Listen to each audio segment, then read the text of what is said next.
गेल्या काही दिवसांपासून गुन्हेगारीच्या घटनांमध्ये मोठ्या प्रमाणात वाढ होत असल्याचं दिसून येत आहे. लिव्ह इन मध्ये राहणाऱ्या एका जोडप्याची हत्या केल्याचा धक्कादायक प्रकार समोर आला आहे.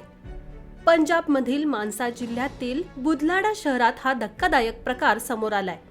लिव्ह इन रिलेशनशिपमध्ये राहणाऱ्या जोडप्याची कुटुंबियांनी धारदार शस्त्रांनी हत्या करून मृतदेह भाकरा कालव्यात फेकून दिला होता. गुरप्रीत सिंग आणि गुरप्रीत कौर अशी मृतांची नावे असून ते बोहा येथील रहिवासी आहेत. या प्रकरणी पोलिसांनी 5 जणांवर गुन्हा दाखल करून तपास सुरू केला आहे. बोहा येथील रहिवासी गुरप्रीत सिंग आणि गुरप्रीत कौर हे त्यांच्या कुटुंबियांच्या इच्छेविरुद्ध लिव्ह इन रिलेशनशिपमध्ये राहत होते. गुरप्रीत सिंग आधीच विवाहित होता आणि 2 मुलांचा पिता होता.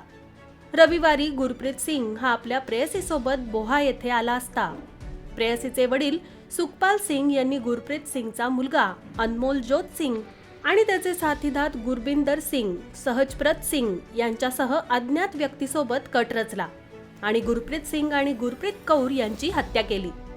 त्यांना शेतात बोलावून धारदार शस्त्रांनी दोघांची हत्या केली.